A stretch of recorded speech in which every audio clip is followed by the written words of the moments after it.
Oh, there you go. I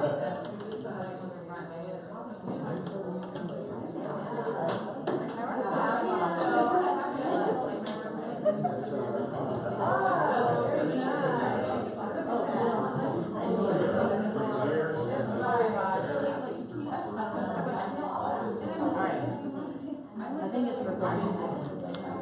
Let me make sure it's recording. I know, I'm making sure that we have our live video. Making sure you guys can watch. Is it live? That's one of the things he says. All right. Other than that, Yeah, it's live. Okay. But that's it, man. There's no filter. All right, guys. We're gonna get started. I'm gonna thanks for coming to our. We're gonna again try to do some more live learn from the pros sessions here over hopefully the next year, as many as I can get in. And before we get started, you guys know it's the Harvest Challenge time. I mean, nobody really seems excited this year, and we have great prizes. So That's you because do. they're working on their door. That's true. And if you decorate your doors, that is part of participating, and you have one, right? that's a good one. Hallway. So if you guys want to get involved, The shoe doors doesn't count. Yeah, Tommy doesn't count either. Right. Start earning points. Okay. Thank you. Oh. All right. Okay. Yes, Court. So, thank you. All right. So we have Roland, Sandra, and Tabor here this morning, and the first thing I'm just going to have them do is introduce themselves, and maybe just like 2 minutes or a minute or two on yourselves, and just maybe a brief history of, you know, what you're doing in business, your team. So, you want to get started first, Roland? Yeah, so I'm Roland. I actually came over from Keller Williams. I was there for about 10 years.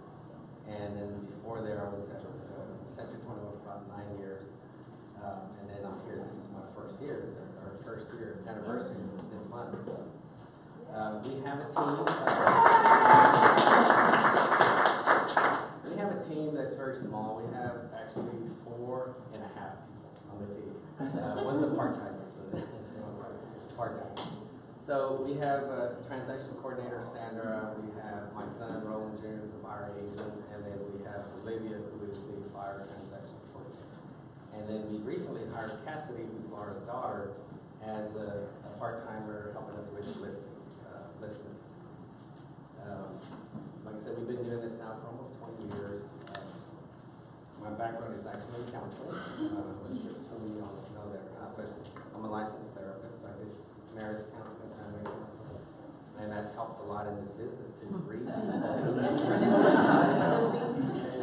listings and to, you know, deal with issues, because we get issues all the time. So that's a little bit. I'm Tabor Morse. I've been in real estate about 3.5 years. I had a career with the United States Postal Service.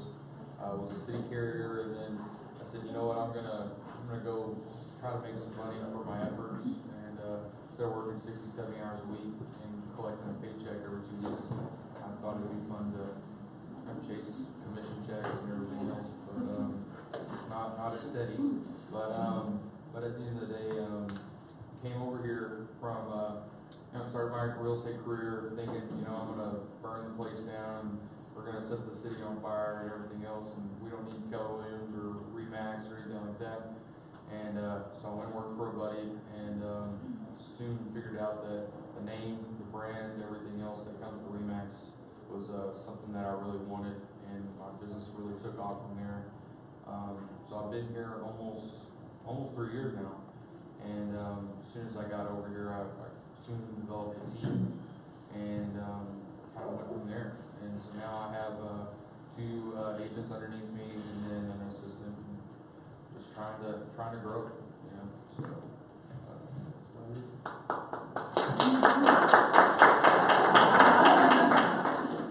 Hi, I'm Sandra Rangel with Rangel Real Estate Group. I have 3 agents on my team and an admin, and I've been doing this 11 years. Last year I got my broker's license, so I don't plan to leave. I like the name brand, REMAX. I do feel it makes a lot of a big difference, especially when people say, oh, REMAX, you know, and I know when I was first switching over to REMAX, I started with Exit, which is probably no longer around. And I needed that because I was working full-time at the Toyota plant, so I wasn't ready to quit my career. And when I told someone that I was making the switch, and they basically told me, well, I'll wait till you switch to REMAX for you to list my house. So, you know, you hear that every so often, so it does make a difference. But, so being here ever since I made the switch and been liking it here. I have a 5-year-old, so trying to balance, you know, being a team lead and family and starting school and all that, so it's pretty busy, pretty hectic. Perfect example today, I have an out-of-state client right now meeting with Fred while I'm doing this and then back out. So, gotta do what you gotta do.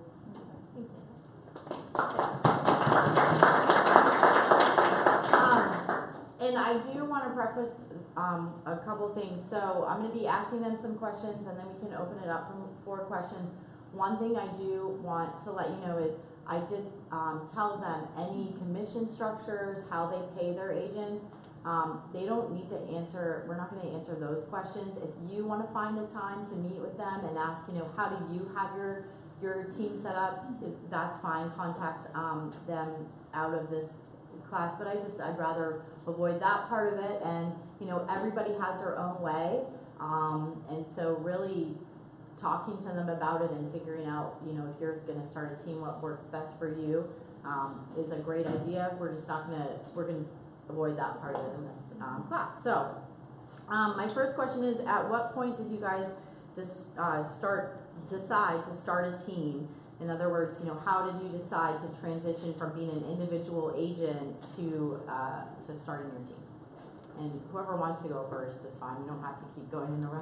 I can go first on that. With me, it was more of an accident.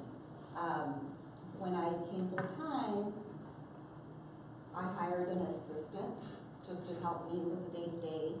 But I got lucky that I knew somebody that lived just down the street, and so she just wanted something part-time, so we started with a few hours a week. It helped her learn the systems of REMAX and all that until I started getting busier. Then we started increasing our hours.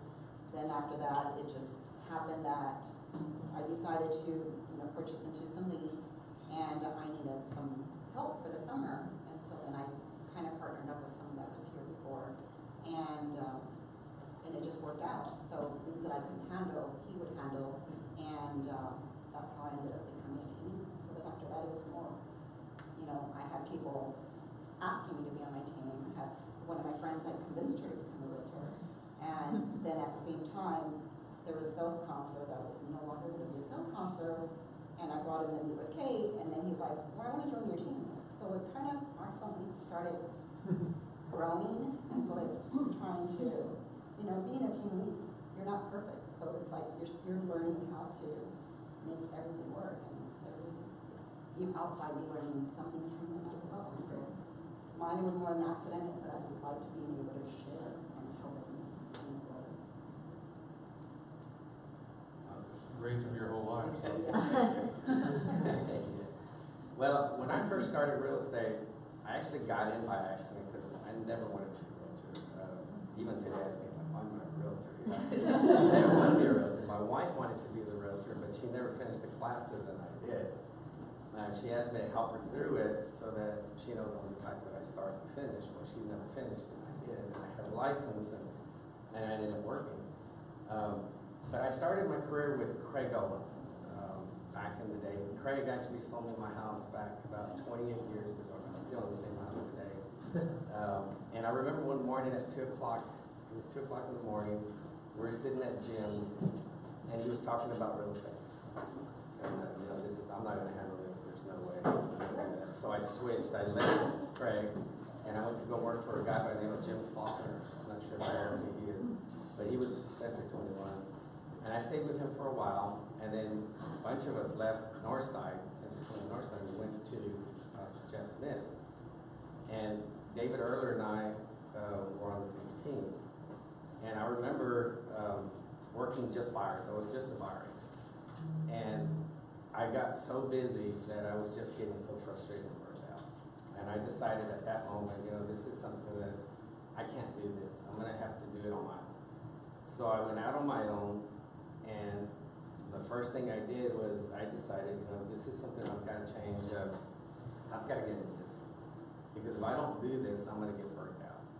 One of the first things I did when I first started is I set parameters, because this is something that's really important. A lot of people don't do this, but I didn't work certain days after a certain time, and I don't work weekends. I have hardly ever worked weekends since I've been in this job, and I did that from the beginning. I did. I mean, I didn't care about all the numbers, the awards, any of that. I just wanted to make a living, and I wanted to keep it similar to what I was doing before, and that was the only way I knew how. And if you respect your time, your clients will too. If you don't, they won't. So that's when I decided to do it. It was just getting to a point where I was getting burned out. I think that's somewhat kind of like what I was doing. When I first came over here, I had purchased a bunch of zip codes through Realtor.com, and so I had so many leads that I just couldn't handle. And Jenna showed up and decided, hey, we're going to start a team together. And I said, well, what should we name it? She said, Tabor Morse Team. I was like, I don't like that. And she's like, well, you got a weird name. And I was like, well, I appreciate that. So we just kind of kept it and put it on our shirts and everything else. But yeah, no. So that was the biggest thing is I spent too much money on leads, and I'm sure a lot of you can, understand where I'm coming from. But I just had so many leads coming in, and it was nice to finally have somebody where I could say, hey, they're gonna service their client the way I would too, and go from there. And then we've kind of grown a lot. So it's been me and her since the beginning. So I appreciate the loyalty and everything else. So yeah, it's good stuff. So. All right. As any time an individual has to transition to a team, you have to let go of certain areas of your business. So how did you decide what tasks and responsibilities to divide up or pass on to admins or team members? And then the second part to that would be, how did you then hold them accountable for those? I'll go. Well, we used to track accountability by logging calls, things like that. I think that was a big thing for me is as soon as the lead came in, if she didn't respond to me and say, hey, I'm on the phone with them now or anything like that, I was texting her like, hey, did you talk to them and everything else? She's like, yeah, I'm on the line with them now. But then we kind of went through and started doing the tracking system and everything else so we could go back and say, hey, look, we're converting this many leads because we're getting a hold of them in the first couple minutes.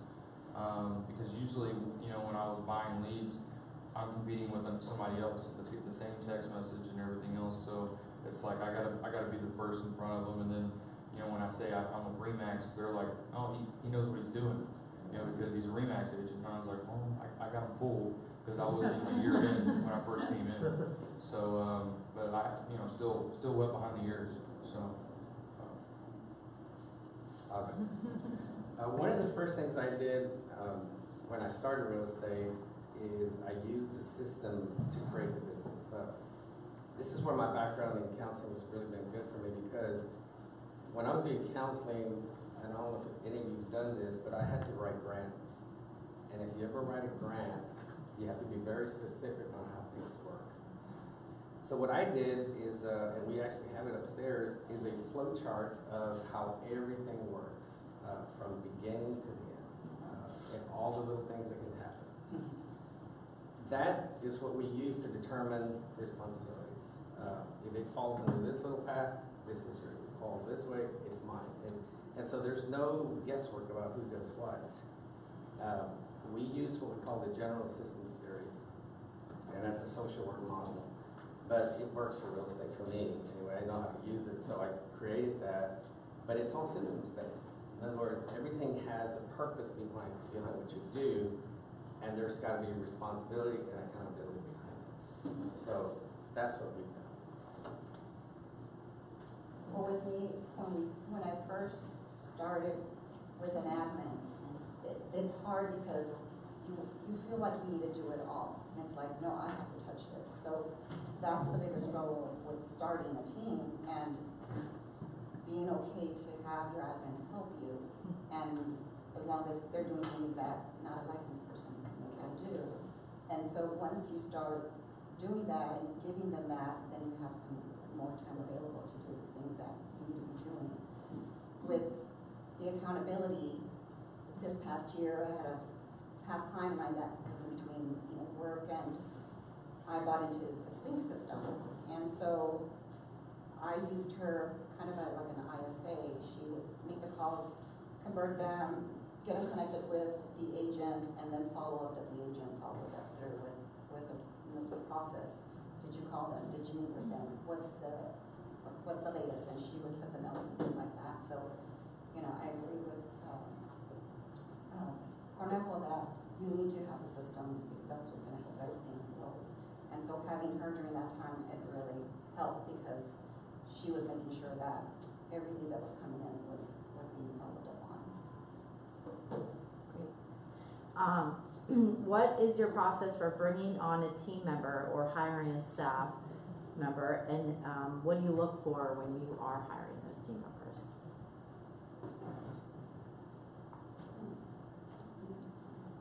I like to do a personality test, because then I can kind of figure out too, like if they're going to be a good buyer's agent, or they kind of like, stick in the mud. They're a good listing agent, is what I look at.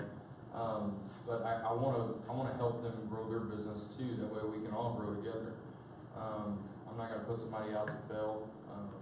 So just whatever they're good at, I want them to be good at. So. What I do is I try to find people who are different than me because I don't want somebody who's the same. Otherwise we're not growing. I want them to be stronger in areas that I'm not.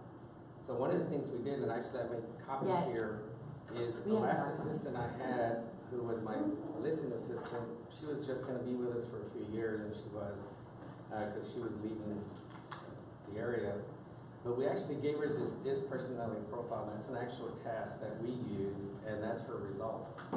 And what I was looking for was someone who was committed to a team, someone who was loyal, someone who was caring, someone who put clients before everybody else. And we interviewed probably 20 people. And we felt that this girl had the best, scores for that. And so when we interviewed her, we actually liked her from the very first minute. She was very, very kind. You could tell she was kind of quiet, very reserved, but you can tell that there was a sense of, her wanting to be good, wanting to please you, whatever you wanted, loyal. And she stayed with us for a while. And so this is the test that we use, the one that you have in front of you. And I have copies of this that I can read or email you, but we use this for everything we do.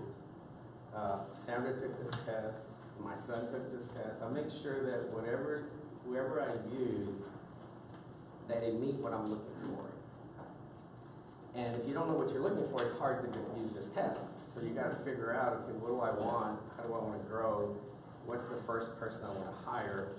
And to me, like Sandra, the first person you should always hire is your assistant, a transaction coordinator, somebody who can help you relieve some of the paperwork, because that paperwork can bog you down. You should be doing more, jobs that are going to produce more income and not, any kind of clerical jobs that The other thing, I know Sandra Frankie talked about pay, but pay is important.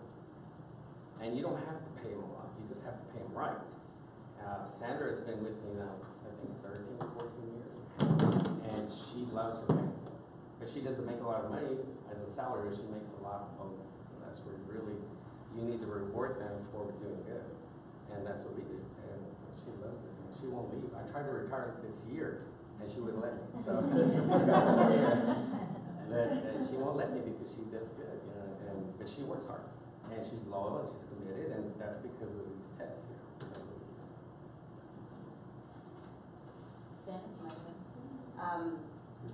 When I hired, one of my admins, we went through the same process, but we used, Tony Robinson's, disc test, and so we did that and also the interviews and, but it's hard, even with the disc, I feel that, you answer it the way you wanna answer it, and so once you actually experience, the person, isn't always the same as the paper. What I feel now, like if I needed to go hire another admin, like they tell you don't wait until you need someone, kind of keep, an eye out or let people know that I'm maybe thinking of hiring someone else and, just talk to different people and get to know different people. It's like I may be talking to you and saying, I'm kind of thinking maybe adding another admin in the future, and you hear of someone that's looking, let me know, and then you start getting to know a little bit more of their personality versus just a test. So I think I'm trying to lean a little bit more that way, because I'm kind of thinking of possibly getting someone else to help with my client care. But I'm afraid to put a resume out there, because then I get people that I know that I'm like, and I want to say, no, you're not going to be that fit for me. And, I don't want to say that, but it's like, how am I going to go about it? So I may be getting your test and shooting out some people, but because you want someone that's going to last 14 years, you don't want someone that's just going to be, okay, you're dead on, find someone else, or, unless they move out of state or something, but it's hard, but it's just get feelers out there, before you actually meet them, and, try to find the right fit for your team. All right, well, those are the specific questions I have. Do you guys have, let's open it up for more questions. I know every time we do this, we have tons of questions, so I'm glad we have plenty of time. Right.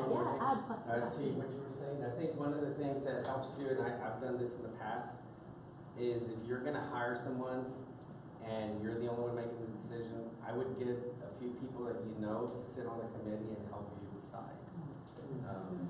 That's what we've done too. Question? I actually did with it too. You know? 2 different times. Yeah, it works. I mean, it's just, because sometimes you miss something.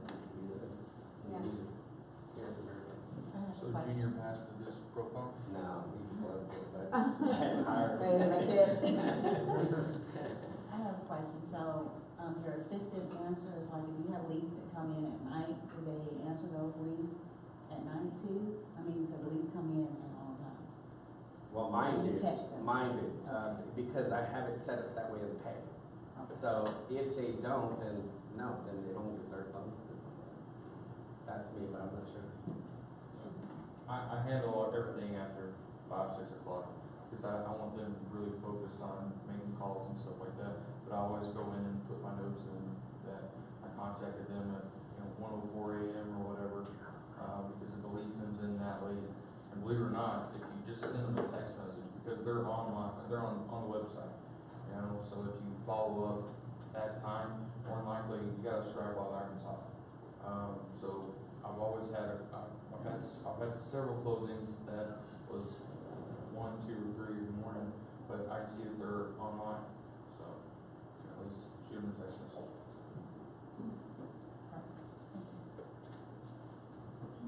Other questions? I know you have them. Yeah. Oh, I have a question. Is there like like a level of production that a person would have to meet before they say, it's time to, start a team or whatever? Is there like a certain amount? Do you feel like a realtor should be able to handle themselves and then say, now it's time to grow? I think it's going to depend on you. Like if you're already feeling like, okay, there's just so much to juggle, or starting to feel like he was starting to feel burned out.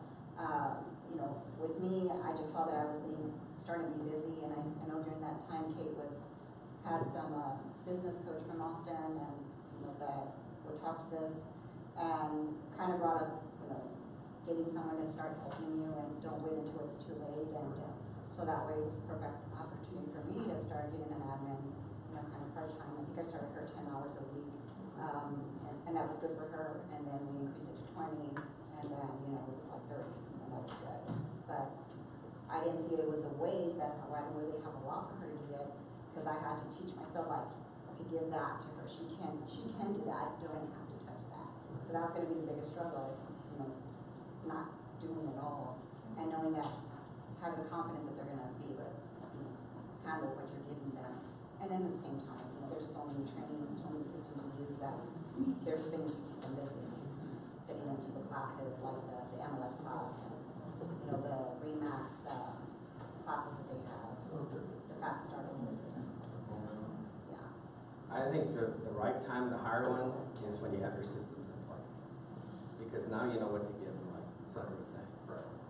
But you don't have to be real busy to get one either, because that's gonna help you get busy. So sometimes people would tell me, well, I can't afford to hire one. I said, yeah, you can. You just have to hire them right, and make sure they help you produce, because that's the whole reason you're hiring. I think that's kind of a big thing too, is like you said, the systems. Because when I first came over and we started our team, it was kind of like herding feral cats. And it was just all craziness, but Jenna kind of understood what I was doing and everything else. So we kind of grew that way. But then we started putting systems in place, and kind of really, that's when our numbers really took off. But I think for me, it really just depends. It's all about the price point and how many deals are you closing. I would think right around that $4 to $5 million mark, that's when you kind of have to start looking at that and saying, you know what, I'm not rich, but I can pay somebody to help me and take that off my plate, setting up different transaction coordination and things like that. So, Or when you start losing clients because you're too busy, that's the time. Or another, option too, I know, do we still offer transaction coordinating here? That if you feel like, you know what, I don't wanna come in and hire someone, you can start with hiring the transaction coordinator here, and you see if that's helping you, then you're like, okay, now I'm getting to the point that I think I'm ready to hire, someone to help me. yeah, showing assistant. They We also have had have that showing service as well. So. And we have individuals that all they did was add that assistant, and they are, their numbers are skyrocketing. And, others, that was the place where they maybe needed to add a couple more agents on their team. So, and, their team's growing because of that. Dan is a great example of how much his team is really growing this year. Just add, it's yeah, but you're doing a great job. Yeah, So and Tammy has an assistant. Tammy has an assistant, and it's a great one. Peppa Thomas does amazing, numbers, and she has one assistant, and that's what a lot of teams strive for. So it is. You don't have to be a team. You can be an individual and put those kind of numbers up. That's pretty impressive. Yeah. So. Yeah, go ahead. If you could go back again, would you start a team, or would you just, is the extra added stress and worth it in the long term?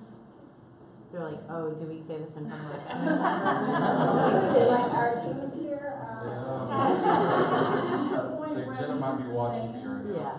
Yeah. I think with more individuals working with people is more stress. And it's just one of those things, like, you kind of have to set your systems and say, hey, and it's kind of hard because, I gotta like put my foot down sometimes, and I'm like, I really like Jenna, but at the end of the day, we've got to sit down and come to an agreement.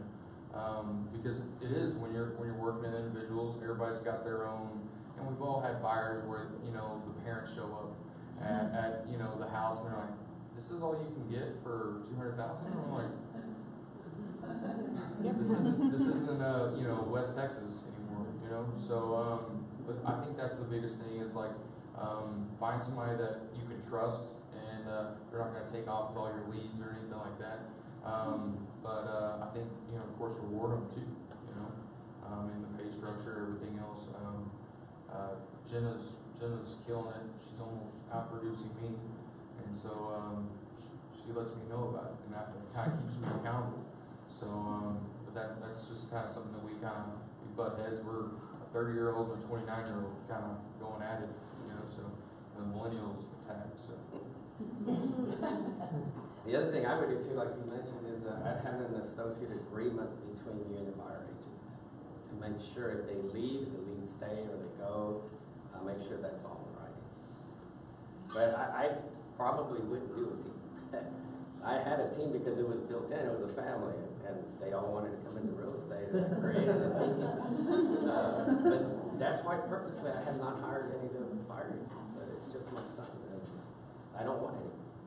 I don't, because it's a lot of headache and a lot of responsibility, and you know, you got to keep an eye on them, and there's just a lot of stuff. I mean, I'm not trying to discourage you from it, but there is a lot of issues with it, especially if you don't have it in writing. You got it. So you have it in writing with your family? Yes. But then the dad overruled that. It's my kid, right?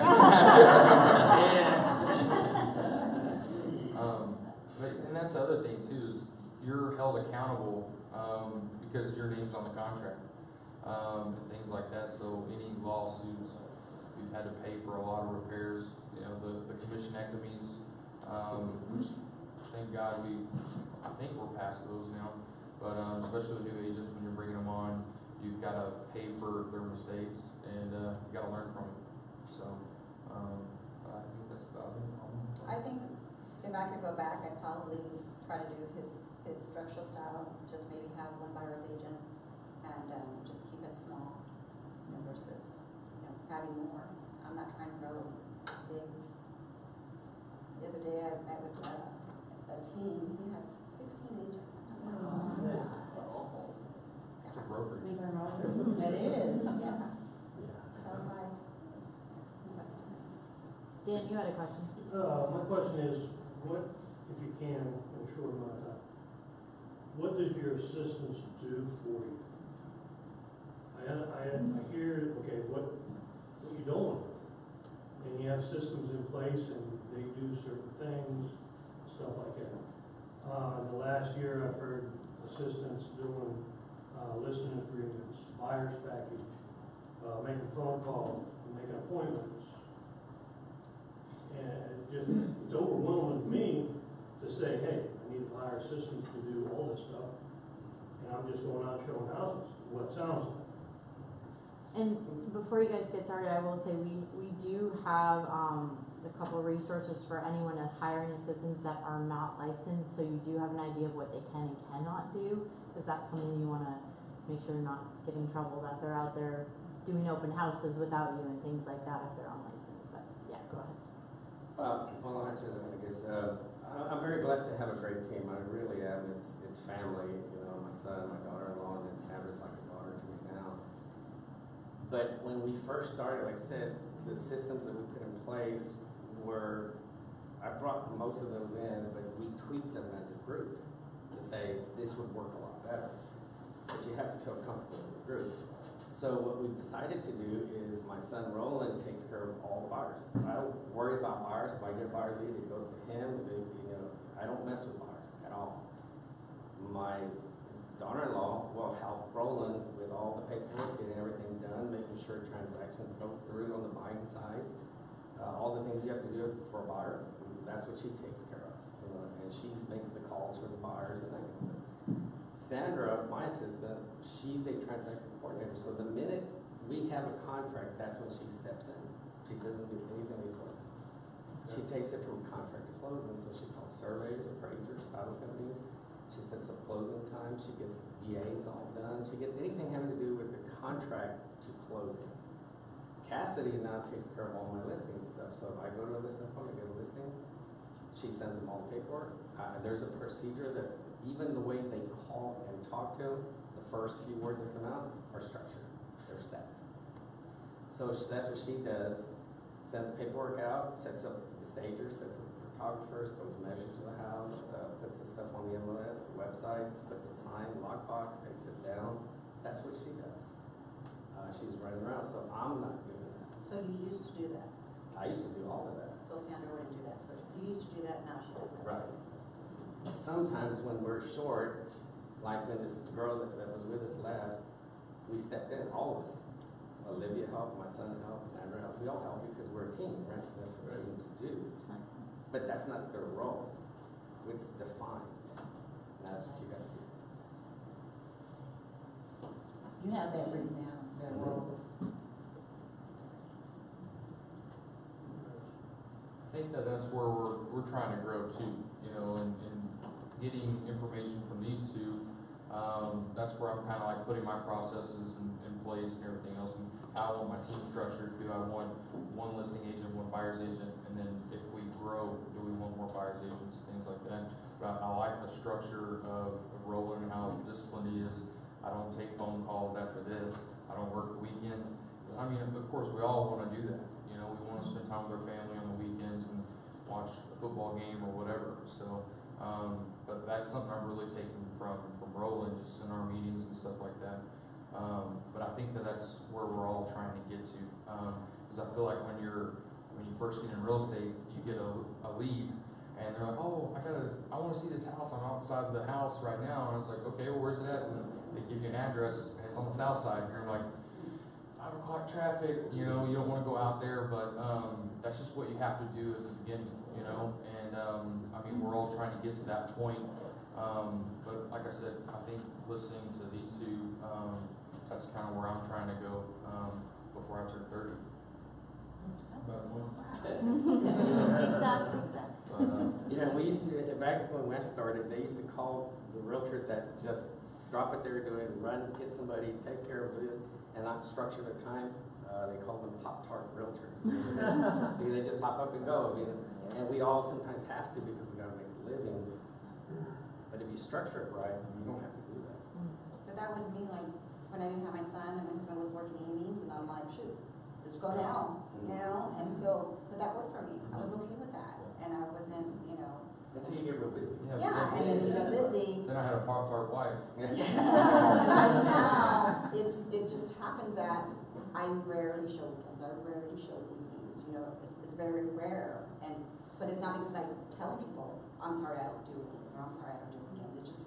You just structure your systems and you line up your clients, you know, during the day, and you know, I get it done, and sometimes you don't even make it up your weekends. That was a big thing for me too, because like I was always run, and one day I just kind of said something to one client, and it kind of just snowballed into more. But your clients that love you and you know they want you to work with them, they respect your time.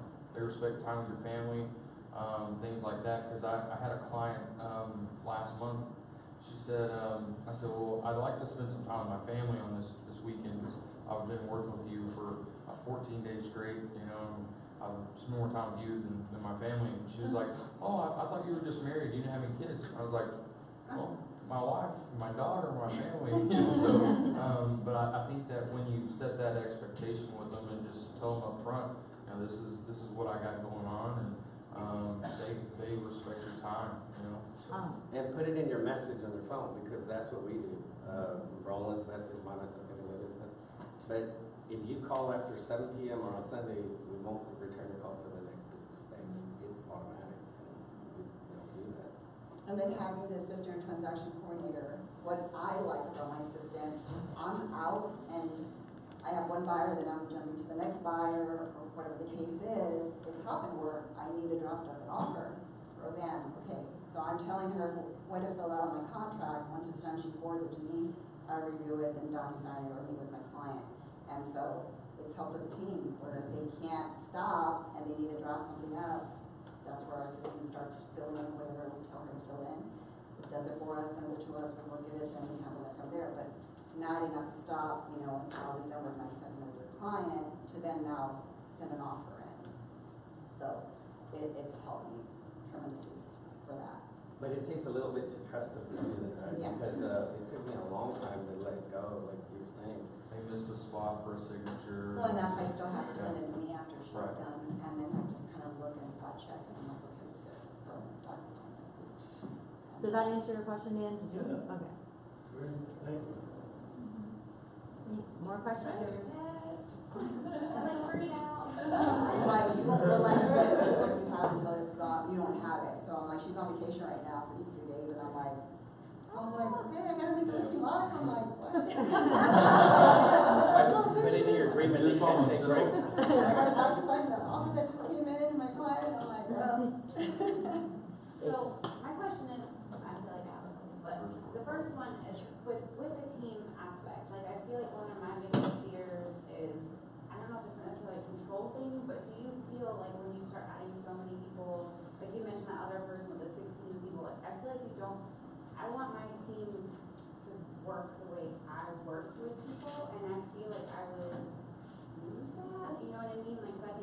agents are great, but I feel like if there's not another agent who can connect with someone, or, like, do you guys feel like you've lost in translation, or there's more room for error, like the signature's missing, the whatever, like, do you feel that makes, that makes you